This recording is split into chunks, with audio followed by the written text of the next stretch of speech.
तो आइए दोस्तों बात करते हैं आज 3 अगस्त 2020 सोमवार की बड़ी खबरें, मुख्य समाचार। टुडे ब्रेकिंग न्यूज का वीडियो आ चुका है। आज के मुख्य समाचार अपडेट में हम जानेंगे सरकार की स्कीम के बारे में, साथ ही रक्षाबंधन को लेकर भी महत्वपूर्ण जानकारी। और दोस्तों वायरस को लेकर बेहद ही ज्यादा चौंकाने वाली खबरें और अपडेट आ चुका है। सबसे ज्यादा जो फोकस रहेगा आज की खबरों का वो रहेगा वायरस, रक्षाबंधन और सरकार की स्कीमें। और इसके अलावा फिर हम जानेंगे राम मंदिर को लेकर भी बड़ा अपडेट, और इसके अलावा अलग अलग राज्यों से आई हुई बेहद ही महत्वपूर्ण और सिलेक्टेड काम की खबरों की जानकारी लेंगे। सभी खबरें हमें जान लेना बेहद ज्यादा जरूरी है, तो ऐसी काम की खबरों का अपडेट लेंगे। पूरा वीडियो ध्यान से देखते रहिएगा, बीच में वीडियो को बंद मत करिए ताकि आपको पूरी जानकारियां और अपडेट मिल पाएगा। खबरों की शुरुआत करते हैं। एक प्यारा सा लाइक और शेयर का बटन वीडियो पर जरूर दबाइए, और ज्यादा से ज्यादा अपने दोस्तों और मित्रों के साथ भी फेसबुक और व्हाट्सएप पर शेयर जरूर करते रहिए। दोस्तों बिना टाइम विलंब किए आगे बढ़ते हैं पहली बड़ी खबर की ओर। रक्षाबंधन हो गया है आज, और आप सभी को ढेर सारी शुभकामनाएं, बधाई, मंगल कामनाएं। हैप्पी रक्षाबंधन हमारी टीम की ओर से आप सभी को। दोस्तों आपको बता दें 558 साल बाद आज अनूठा योग बनने जा रहा है। रक्षाबंधन पर नक्षत्रों की कैसी स्थिति रहेगी, दशा कैसी रहेगी, आइए जानते हैं। ज्योतिषाचार्य अनीश व्यास के मुताबिक रक्षाबंधन पर गुरु अपनी राशि धनु में और शनि मकर में वक्री रहेगा, और इस दिन चंद्र भी शनि के साथ मकर में रहेगा। ऐसा योग 558 साल पहले यानी 1462 में बना था, और उस साल में 22 जुलाई को रक्षाबंधन मनाया गया था। इस बार रक्षाबंधन पर राहु मिथुन राशि में, केतु धनु राशि में। 1462 में भी राहु केतु की यही स्थिति थी। भाई बहन का ये पवित्र त्योहार रक्षाबंधन इस बार बेहद ही खास होने वाला है, क्योंकि इस साल रक्षाबंधन पर सर्वार्थ सिद्धि योग और दीर्घायु आयुष्मान का शुभ संयोग बन रहा है। रक्षाबंधन पर मेष, वृष, कन्या, वृश्चिक, धनु, मकर, मीन राशि के लोगों के लिए ग्रहों के योग शुभ रहने वाले हैं, और इन लोगों को कड़ी मेहनत का फल मिल सकता है। स्वास्थ्य लाभ भी मिलेगा, नौकरी में सफलता के योग बन रहे हैं। कर्क राशि के लिए सामान्य है, साथ ही मिथुन, सिंह, तुला, कुंभ राशि के लोगों को संभल कर रहना होगा। अच्छा, सावन का ये आखिरी सोमवार है, और रक्षाबंधन आज, और राखी बांधने का शुभ मुहूर्त क्या बन रहा है इसके बारे में भी जानकारी ले लेते हैं। राखी बांधने का शुभ मुहूर्त आप स्क्रीन पर देख पा रहे हैं कि शुभ का जो चौगड़िया है वो प्रातः 9:30 बजे से 11 बजे तक रहेगा। अभिजीत मुहूर्त दोपहर 12:18 से 1:10 तक रहेगा। लाभ और अमृत का जो चौगड़िया है वो दोपहर 4:02 से 7:20 तक रहेगा। ज्योतिषाचार्यों ने बताया कि सोमवार की सुबह 9:28 पर भद्रा की समाप्ति हो जाएगी। इसके बाद राखी बांधी जा सकेगी। दरअसल भद्रा के दौरान राखी नहीं बांधी जाती है। अच्छा, सबसे अहम जानकारी हमारे लिए जान लेना ये भी जरूरी है, राशि के अनुसार हमें राखी का रंग भी सिलेक्ट करना चाहिए ताकि हमें उसका और ज्यादा फायदा मिले ज्योतिषीय दृष्टिकोण के हिसाब से। इस तरह की मीडिया रिपोर्ट्स और अपडेट भी आप देख सकते हैं। अच्छा, अब बात करते हैं कि भाइयों की राशि के हिसाब से बांधिएगा राखी, यानी ज्योतिष शास्त्र के अनुसार राशि के साथ ही रंग और मिठाई आदि का भी महत्व होता है। रक्षाबंधन पर बहन भाई की राशि के अनुसार राखी का रंग चुनें, या फिर भाई लोग अपनी राशि के रंग की राखी स्वयं लाकर रखें। आप देख सकते हैं कि मेष राशि के भाई को बहन मालपुआ खिलाएं, लाल डोरी से बनी राखी बांधें। वृषभ राशि के भाई को पेड़ा, कलाकंद, रसगुल्ला, बर्फी, दूध से बनी कोई भी मिठाई खिलाएं। सफेद रेशमी डोरी वाली राखी बांधें। मिथुन राशि के भाई को बेसन से बनी मिठाई खिलाएं और हरे रंग की डोरी वाली राखी बांधें। कर्क राशि के भाई को रबड़ी खिलाएं एवं पीले रंग की रेशमी डोरी से बनी राखी बांधें। सिंह राशि के भाई को रसदार मिठाई खिलाएं एवं पंचरंगी डोरी की राखी बांधें। कन्या राशि के भाई को मोतीचूर की लड्डू खिलाएं और सुंदर मोली धागा में 5-7 दूब बांधें। तुला राशि के भाई को घर में बना पकवान या मिठाई खिलाएं और पीले रंग की रेशमी डोरी वाली राखी बांधें। वृश्चिक राशि के भाई को गुड़ से बनी मिठाई खिलाएं एवं गुलाबी डोरी वाली राखी बांधें। धनु राशि वालों के लिए पीले रंग का लड्डू एवं लाल और पीले रंग की राखी बांधें। मकर राशि के भाई को बालूशाही खिलाएं, पंचरंगी डोरी से बनी राखी बांधें। कुंभ राशि के भाई को दूध से बनी मिठाई खिलाएं एवं नीले रंग की डोरी वाली राखी बांधें। और मीन राशि के भाई को दूध से बनी मिठाई खिलाएं और पीले नीले 2 रंग की राखी बांधें। तो इस तरह की ज्योतिष में बातें बताई गई है, जिस तरह की मीडिया रिपोर्ट्स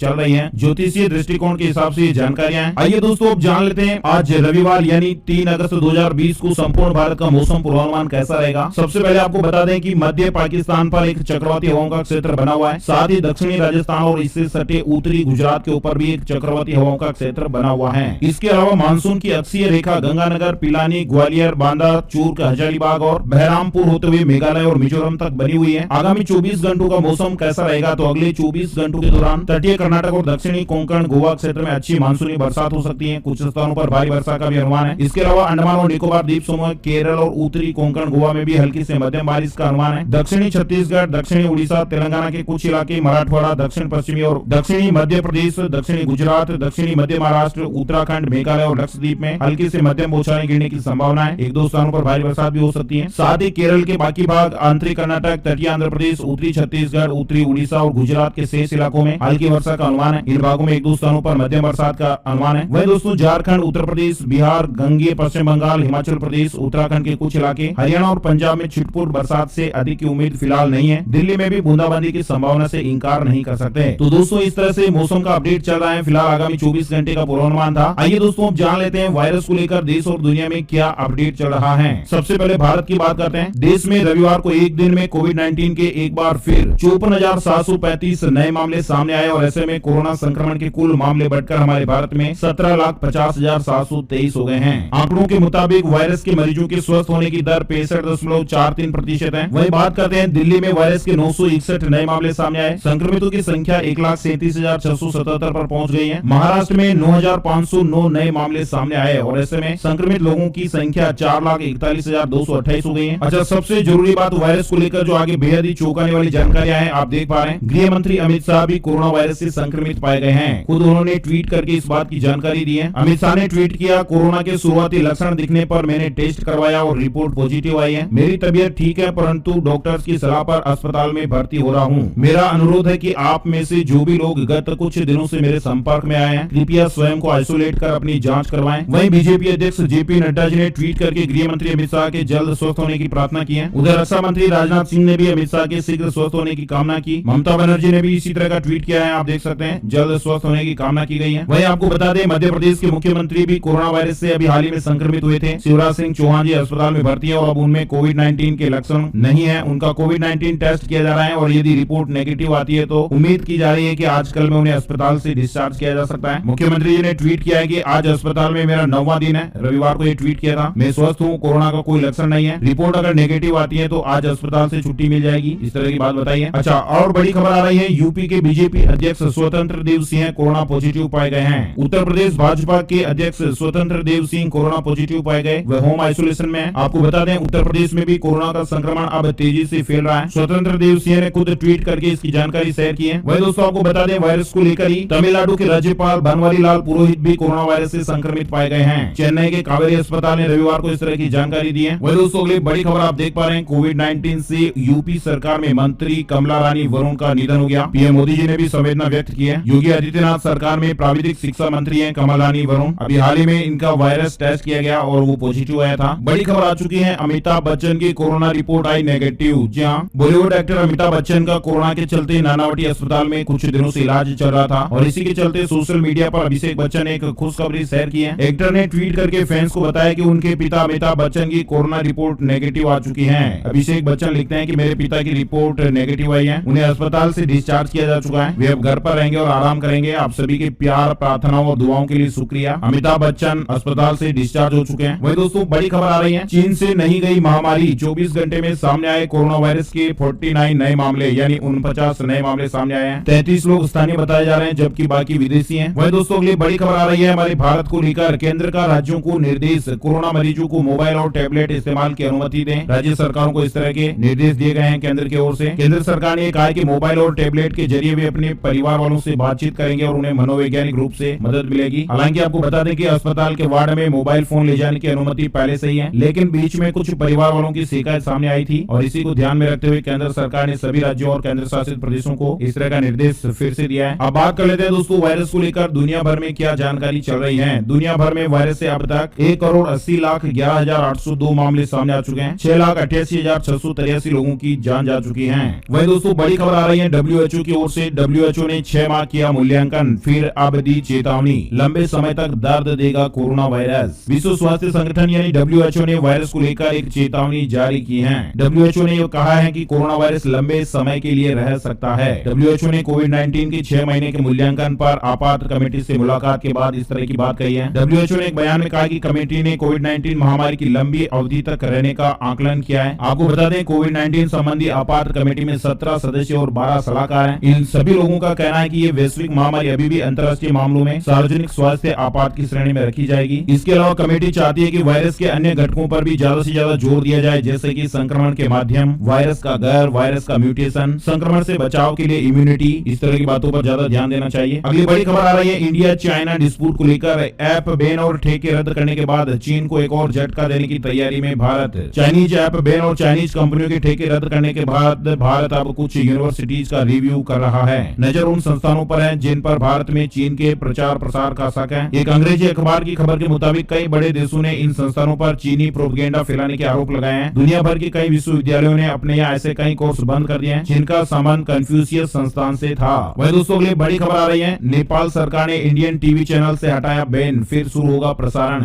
भारत नेपाल के रिश्तों में सीमा विवाद को लेकर शुरू हुआ तकरार अभी भी बरकरार है। हालांकि कुछ मामलों में नेपाल सरकार ने अपने कदम पीछे खींचने शुरू कर दिए हैं और इसी में से एक है भारतीय टीवी चैनलों से प्रतिबंध को हटाना। दरअसल नेपाल ने भारतीय टीवी चैनलों पर लगे प्रतिबंध को धीरे धीरे हटाना शुरू कर दिया है। इसमें जी न्यूज, आज तक, इंडिया टीवी और एबीपी न्यूज भी शामिल है। वही दोस्तों अगली बड़ी खबर आई है, विदेश से भारत आने वाले यात्रियों के लिए नए दिशा निर्देश, 72 घंटे पहले देनी होगी जानकारी। केंद्रीय स्वास्थ्य एवं परिवार कल्याण मंत्रालय ने विदेशों से भारत आने वाले अंतर्राष्ट्रीय यात्रियों के लिए नए दिशा निर्देश जारी कर दिए हैं और ये दिशा निर्देश 8 अगस्त से लागू हो जाएंगे और इनके अनुसार सभी यात्रियों को यात्रा समय से कम 72 घंटे पहले नई दिल्ली एयरपोर्ट की वेबसाइट पर स्वयं घोषणा पत्र यानी सेल्फ डिक्लेरेशन फॉर्म भरना होगा। न्यू दिल्ली एयरपोर्ट.in ये वेबसाइट है। दिशा निर्देशों में कहा गया है कि यात्रियों को पोर्टल पर एक शपथ पत्र भी देना होगा कि वे 14 दिन के क्वारंटीन पीरियड का पालन करेंगे। 7 दिन का संस्थागत क्वारंटीन होगा जिसमें उन्हें अपने खर्च पर रहना होगा और 7 दिन का होम क्वारंटीन होगा। इसके अलावा कुछ और भी दिशा निर्देश है जिनकी जानकारी आप स्क्रीन पर देख पा रहे हैं। वही दोस्तों बड़ी खबर आ रही है, इंडियन रेलवे को लेकर अब लेट नहीं होगी आपकी ट्रेन, इस खास ऐप से होगी लाइव मॉनिटरिंग। कोरोना वायरस महामारी के दौरान लोगों को अपने गंतव्य तक पहुंचाने में इंडियन रेलवे की अहम भूमिका रही और इसी संकट के समय के दौरान इंडियन रेलवे ने कई उपलब्धियां भी हासिल की। अभी तक एक भारतीय नागरिक को इंडियन रेलवे से हमेशा यही समस्या रहती थी कि ट्रेन कभी टाइम पर नहीं पहुंचती थी, लेकिन इंडियन रेलवे ने इस समस्या का समाधान खोज लिया है जिससे अब ट्रेन लेट नहीं हुआ करेगी। मतलब दोस्तों भारतीय रेलवे OHE इंस्पेक्शन ऐप के जरिए ट्रेन की लाइव मॉनिटरिंग करेगा। अब सफर के दौरान ओवरहेड वायर टूटने या उसमें किसी तकनीकी खराबी के कारण आपको घंटों तक इंतजार नहीं करना पड़ेगा क्योंकि OHE ऐप की वजह से इसे तुरंत ही समस्या का पता चल पाएगा और इसे जल्द से जल्दी ठीक भी कर लिया जाएगा। रेलवे द्वारा विकसित किया गया ये ऐप GPS के जरिए ट्रेनों की रियल टाइम मॉनिटरिंग भी करता है। कई तरह की और भी इसमें सुविधाएं मिलती हैं। बड़ी खबर आ रही है, नीति आयोग की सिफारिश, देश के 1.5 लाख पोस्ट ऑफिस को डाक बैंक बनाया जाए। 3 सरकारी बैंकों का भी प्राइवेटाइजेशन किया जाए। देश में वित्तीय समावेशन को बढ़ाने की दिशा में नीति आयोग ने डाक बैंक या पोस्टल बैंक बनाने का सुझाव दिया है और इसके अलावा आयोग ने सरकार से क्षेत्रीय ग्रामीण बैंकों यानी RRB का विलय करने समेत कई प्रकार की सिफारिशें की हैं। एक अन्य सिफारिश में नीति आयोग ने 3 बैंकों के प्राइवेटाइजेशन का सुझाव दिया है। यानी इस मामले से वाकिफ सूत्रों के मुताबिक नीति आयोग ने Punjab and Sind bank, UCO bank और बैंक ऑफ महाराष्ट्र के प्राइवेटाइजेशन का सुझाव दिया है। आगे बढ़ते दोस्तों अगली बड़ी खबर, इस हफ्ते RBI लेगा आपकी EMI को लेकर बड़ा फैसला, 6 अगस्त को होगी घोषणा।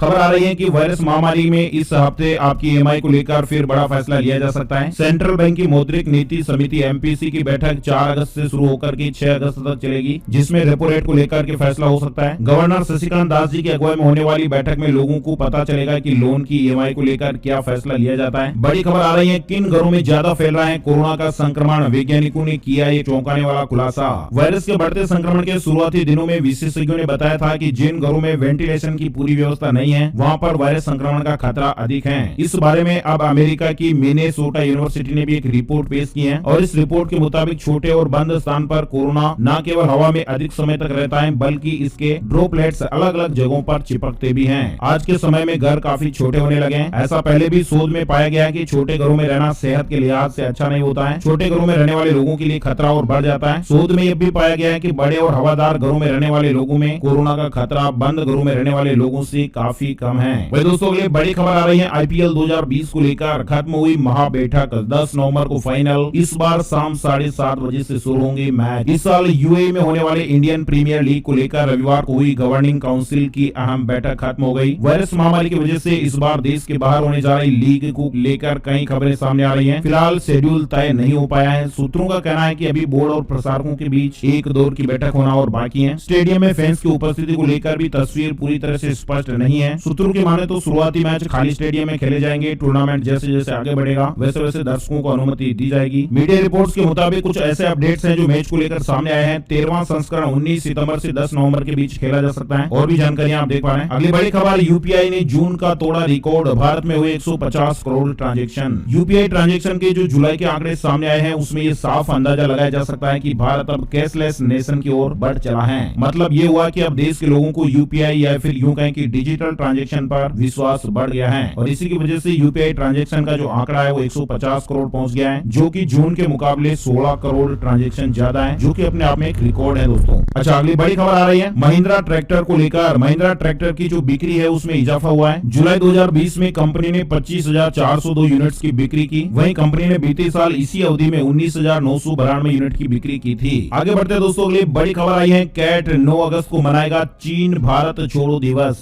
रक्षाबंधन पर बीजिंग को 4,000 करोड़ रुपए का झटका लगने का अनुमान है। अगली बड़ी खबर आ रही है अयोध्या राम मंदिर को लेकर। राम मंदिर के भूमि पूजन में होगा 8,000 स्थानों की मिट्टी और जल का उपयोग। अयोध्या में राम मंदिर निर्माण के लिए 5 अगस्त को होने वाले भूमि पूजन में देश भर के करीब 8,000 पवित्र स्थलों से मिट्टी, जल और रजकण का उपयोग किया जाएगा। राम मंदिर के भूमि पूजन को लेकर तैयारियां जोर शोर से चल रही हैं। वही दोस्तों, अगली बड़ी खबर आ रही है चाइनीज ऐप टिकटॉक और माइक्रोसॉफ्ट की डील पर लगा ग्रहण। माइक्रोसॉफ्ट द्वारा Chinese video sharing app TikTok के अमेरिकी ऑपरेशन को खरीदने को लेकर फिलहाल बातचीत रोक दी गई है। आपको बता दें, डोनाल्ड ट्रंप इस ऐप को बैन करने की लगातार धमकी दे रहे हैं। वॉल स्ट्रीट जर्नल के मुताबिक ट्रंप इस डील के खिलाफ हैं और अभी भी इसे बैन करने की चेतावनी दे रहे हैं। फिलहाल इस ऐप को बैन करने की दिशा में कोई भी कदम नहीं उठाया गया है। ऐसे में दोनों कंपनियां ट्रंप के आखिरी फैसले का इंतजार कर रही हैं। बड़ी खबर आ रही है, रेलवे ने बनाया एक नया रिकॉर्ड। पहली बार 1 महीने में बना डाले इतने LHB कोच। भारतीय रेलवे की कपूरथला स्थित रेल कोच फैक्ट्री ने बड़ी उपलब्धि हासिल की है।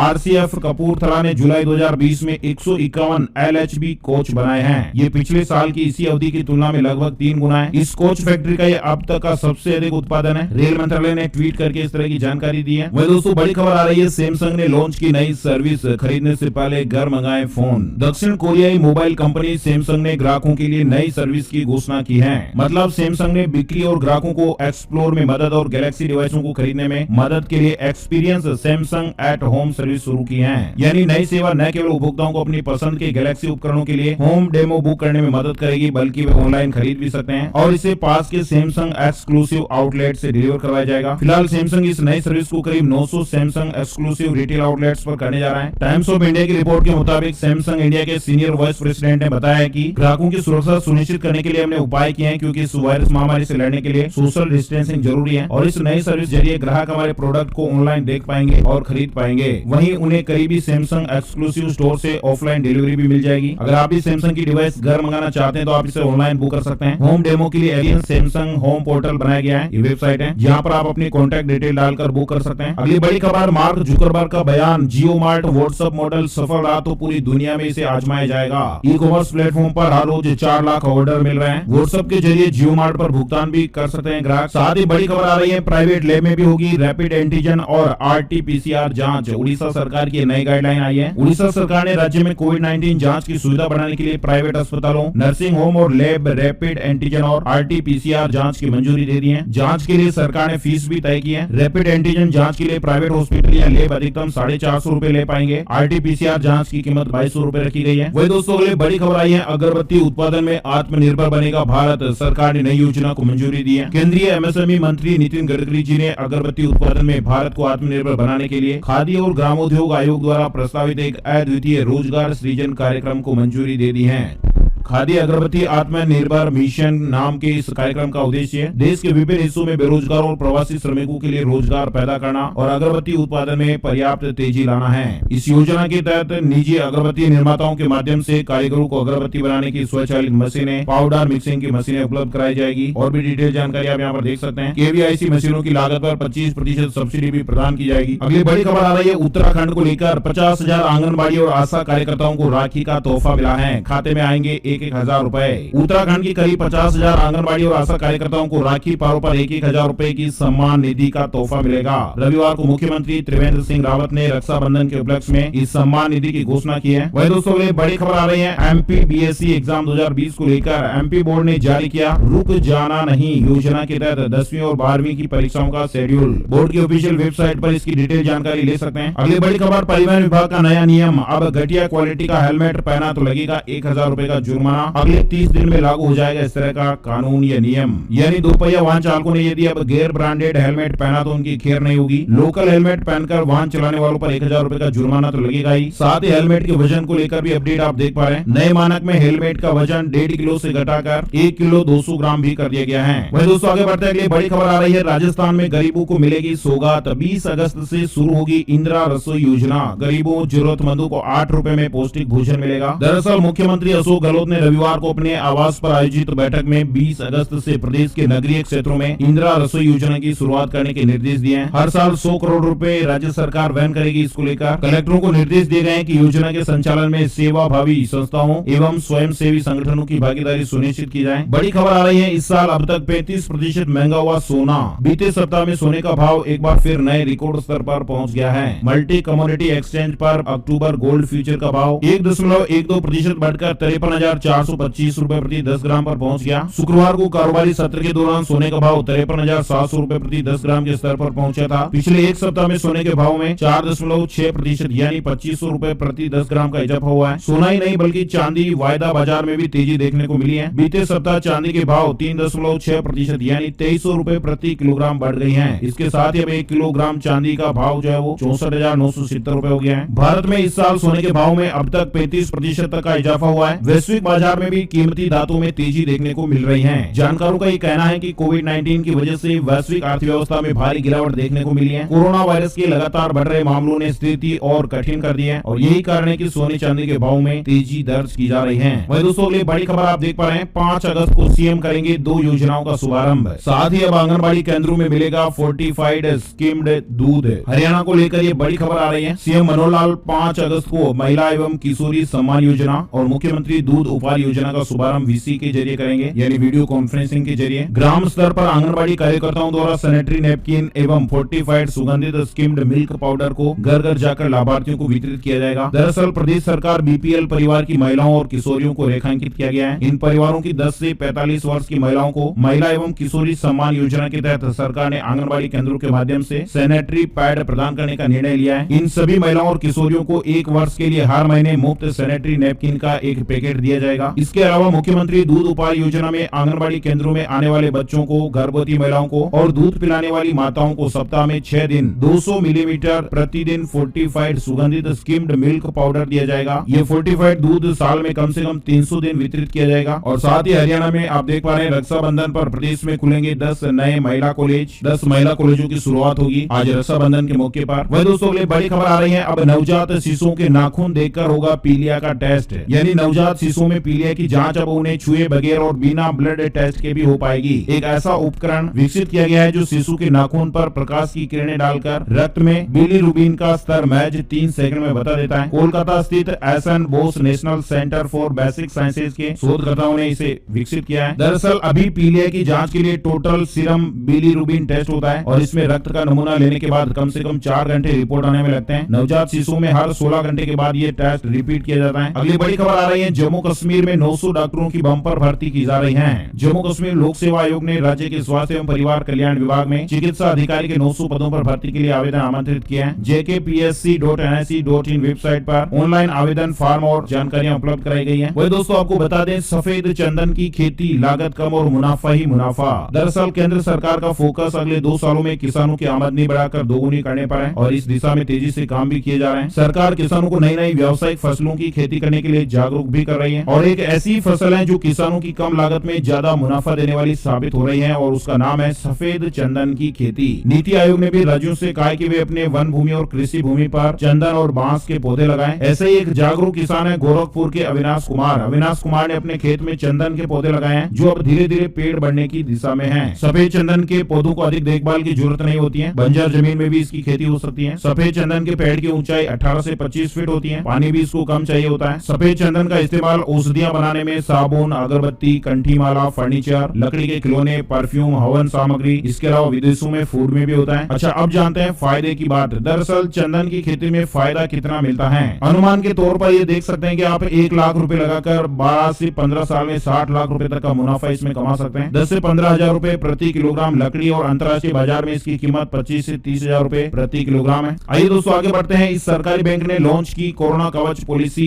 300 रुपए में ले 5 लाख रुपए तक का कवर। सार्वजनिक क्षेत्र के केनरा बैंक ने कोरोना कवच बीमा पॉलिसी की बिक्री के लिए 3 बीमा कंपनियों से समझौता किया है। ये बीमा पॉलिसी कोविड-19 से जुड़े स्वास्थ्य खर्चों पर बीमा सुरक्षा देती है। केनरा बैंक ने new India insurance company limited, Bajaj alliance general insurance company limited और HDFC अर्गो हेल्थ इंश्योरेंस से करार किया है। इस पॉलिसी के लिए न्यूनतम 300 रुपए से प्रीमियम शुरू होगा। बैंक के साथ साझेदारी करने वाली कंपनियां कोरोना कवच नाम से एक बीमा स्वास्थ्य पॉलिसी की पेशकश करेगी और इन पॉलिसियों के तहत व्यक्ति न्यूनतम 50,000 रुपए से लेकर 5 लाख रुपए तक का बीमा करा सकता है। ये व्यक्तिगत या फिर परिवार के लिए भी इंश्योरेंस पॉलिसी खरीदी जा सकती है। इस बीमारी के इलाज के दौरान कमरे की किराए की कोई सीमा तय नहीं और इसे घर पर रहकर 15 दिन के इलाज के लिए भी उपयोग कर सकते हैं। इस पॉलिसी के तहत बीमा अवधि अधिकतम 9.5 महीने रहेगी। तो दोस्तों आज के वीडियो में फिलहाल बस इतनी ही खबरें। उम्मीद आपको वीडियो अच्छा लगा होगा। लाइक और शेयर जरूर करें और ऐसी काम की खबरों का वीडियो हर रोज मोबाइल पर देखते रहने के लिए इस चैनल को जरूर सब्सक्राइब कर लें। रक्षाबंधन की एक बार फिर ढेर सारी शुभकामनाएं, बधाइयां। आपका बहुत बहुत धन्यवाद। जय हिंद, जय भारत, वंदे मातरम।